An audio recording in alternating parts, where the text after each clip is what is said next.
গোৱালপাৰাত ব্ৰাহ্মণ সমাজৰ মধ্যকালীন অধিৱেশন সম্পন্ন।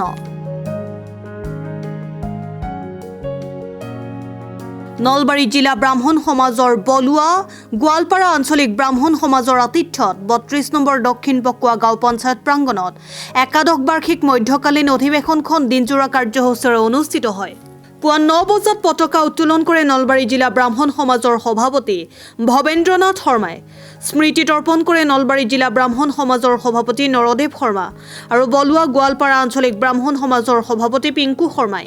পুৱা 10:30 বন্তি প্ৰজ্বলন কৰে নলবাৰী জিলা বিজেপিৰ সম্পাদক পুলক শৰ্মা আৰু বলুৱা গোৱালপাৰা আঞ্চলিক ব্ৰাহ্মণ সমাজৰ সভাপতি নগেন শৰ্মাই।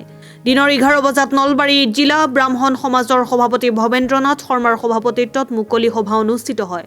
সভাত অসম ব্ৰাহ্মণ সমাজৰ সভাপতি খগেন গোস্বামী, অসম ব্ৰাহ্মণ সমাজৰ কাৰ্যকৰী সভাপতি অমূল্যনাথ শৰ্মা, বিশিষ্ট সংস্কৃত পণ্ডিত ডক্টৰ নীতিশ শৰ্মা শাস্ত্ৰী, অসম ব্ৰাহ্মণ সমাজৰ সম্পাদক প্ৰধান তুতুল বৰঠাকুৰ উপস্থিত থাকি সনাতনী হিন্দু ধৰ্মৰ বিষয়ে ভাষণ আগবঢ়ায়।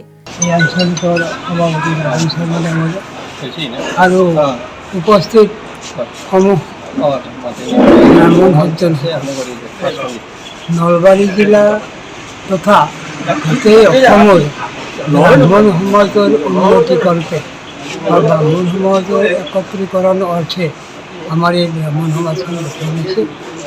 অকল ব্ৰাহ্মণ সমাজৰ এইটো উদ্দেশ্য নহয় যে আমি ব্ৰাহ্মণখিনিয়ে একত্ৰিত হ'ম। আমি ব্ৰাহ্মণখিনি এইকাৰণে কি হ'ব খুজিছোঁ যে আমি যি কাৰ্যক্ৰমণিকা কৰোঁ ৰাইজৰ মাজত, সেই কাৰ্যক্ৰমণিকাখিনি যাতে সুচাৰুৰূপে শুদ্ধভাৱে ৰাইজৰ মাজত প্ৰচাৰ কৰিব পাৰোঁ বা তেওঁলোকক ট্ৰেইনিং দিব পাৰোঁ বা তেওঁলোকক ভাল ব্ৰাহ্মণ হোৱাৰ কাৰণে আমি গঢ়ি তুলিব পাৰোঁ, সেইটো আমাৰ প্ৰধান উদ্দেশ্য।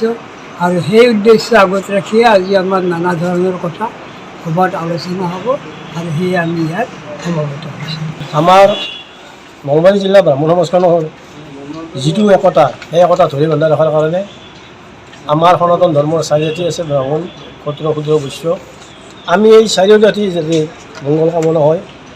বেদ বেদান্তই কৈছে যে ব্ৰাহ্মণসকলে উচ্চ আৰু আন জাতিৰো মংগলৰ অৰ্থে ব্ৰাহ্মণসকলে সেৱা কৰে, পূজা কৰে। আমাৰ সেই উদ্দেশ্য আগত ৰাখি নলবাৰী জিলা ব্ৰাহ্মণ সমাজ গঠন হৈছে। আজি মধ্যকালীন অধিৱেশন মানে আমাৰ বছৰে বছৰে 2 বছৰৰ দুখন অধিৱেশন হয়, এখন মধ্যকালীন আৰু এখন বাৰ্ষিক। অহা বছৰ আমাৰ বাৰ্ষিক অধিৱেশন হ'ব। আৰু এটা আমাৰ নলবাৰী জিলাৰ এবাৰ গৌৰৱৰ কথা, গোটেই অসমৰ যিমান ব্ৰাহ্মণ সমাজ আছে, আঞ্চলিক ব্ৰাহ্মণ সমাজ, জিলা ব্ৰাহ্মণ সমাজ, নলবাৰী জিলাৰ কোন ঠাইত আমি কৰিব পাৰোঁ চিন্তা কৰি আছোঁ। 25 চনৰ এপ্ৰিল মে'ৰ ভিতৰত আমি এই অধিৱেশন পতাৰ কাৰণে এটা প্ৰস্তুতি চলাই আছোঁ।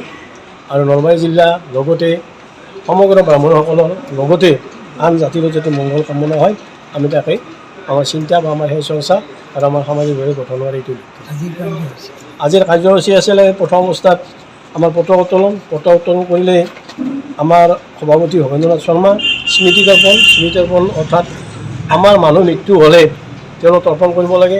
কিছুমানে এলাহাবাদত যায় বা গংগাত যায়। আমি সেই গংগা সতে এটা পিতলৰ পাত্ৰত যে পানী দি তাত পূজা পাতল কৰি আমাৰ মৃতকৰ অৰ্থে গোটেই জাতিৰ, গোটেই সনাতন ধৰ্মৰ মানুহৰ মংগলৰ কাৰণে এইটো কাম কৰা যায়। আমি 9:30 বজাত স্মৃতি তৰ্পণ কৰিলোঁ। স্মৃতি তৰ্পণত অংশগ্ৰহণ কৰিছিল নৰদেৱ শৰ্মা, কাৰ্যকৰী সভাপতি নলবাৰী জিলা ব্ৰাহ্মণ সমাজ, পিংকু শৰ্মা সম্পাদক বলুৱা গোৱালপাৰা অঞ্চলৰ ব্ৰাহ্মণ সমাজ। তাৰপিছত আমি এই কাৰ্যসূচী অলপতে শেষ কৰিলোঁ বন্তি প্ৰজ্বলন। এই বন্তি প্ৰজ্বলনত অংশগ্ৰহণ কৰিছিল পুলক শৰ্মা সম্পাদক নলবাৰী জিলা বিজেপি আৰু নগেন শৰ্মা সভাপতি বলুৱা গোৱালপাৰা অঞ্চলৰ ব্ৰাহ্মণ সমাজ। ইয়াৰ পিছত আমাৰ কাৰ্যসূচী ধাৰাবাহিকভাৱে চলি থাকে। News desk report, Assam time.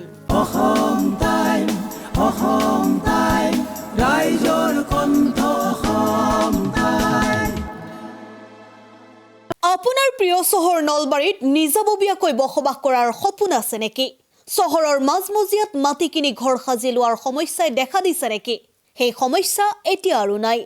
চহৰৰ মাজমজিয়াত মাটি নিকিনাকৈ নিজে ঘৰ নসজোৱাকৈ এটা বিলাসী ঘৰৰ গৰাকী হ'ব পাৰিব আপুনি। নলবাৰীত প্ৰথমবাৰৰ বাবে সেই সুবিধা আহিছে। নলবাৰীত প্ৰথমটো ৰেৰাৰ দ্বাৰা অনুমোদিত আটকধুনীয়া এপাৰ্টমেণ্ট এতিয়া চহৰৰ গোপাল বজাৰত নিৰ্মাণ হৈ উঠিছে। আটকধুনীয়া আহল বহল এপাৰ্টমেণ্ট তীৰ্থদ্বীপ এনক্লেভ।